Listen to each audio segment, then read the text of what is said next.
বিবেচনা করে আমরা কষ্ট করে যে অর্জনটা করেছি সেই টি-20 বিশ্বকাপে আমাদের খেলার সুযোগ করে দিবে। ধন্যবাদ।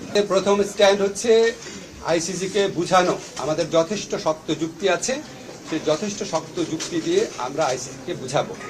আমাদের স্ট্যান্ডের মূল নীতি হচ্ছে বাংলাদেশের নিরাপত্তা, বাংলাদেশের সম্মান আর বাংলাদেশের মর্যাদার প্রশ্নে আমরা আপোষ করব না, কিন্তু আমরা অবশ্যই ক্রিকেট বিশ্বকাপ খেলতে চাই। তারপরে পরবর্তী পরিস্থিতি যা হবে সেটা নিয়ে আবার আমরা বসে আমরা সিদ্ধান্ত নিব। এখন পর্যন্ত আমরা এই সিদ্ধান্ত খুব ক্লিয়ারলি নিয়েছি যে আমরা আইসিসিকে বুঝাবো যে আমাদের ভারতে খেলার মতো পরিবেশ নাই। আজকে রাত্রে বা কালকে সকালের মধ্যেই দেওয়া হবে। আপনারা শোনেন, আমি একটা জিনিস বুঝায় বলি, আমি যখন ঢাকা বিশ্ববিদ্যালয়ের শিক্ষক ছিলাম তখন আমি যে কোনো বিষয়ে মন্তব্য করতাম।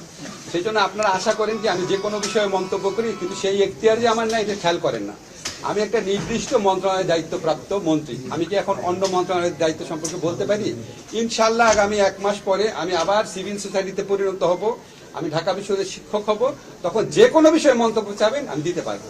কিন্তু যতদিন আমি সরকারে আছি আমার মন্ত্রণালয়ের বিষয়ে প্রশ্ন করবেন সেটা আমি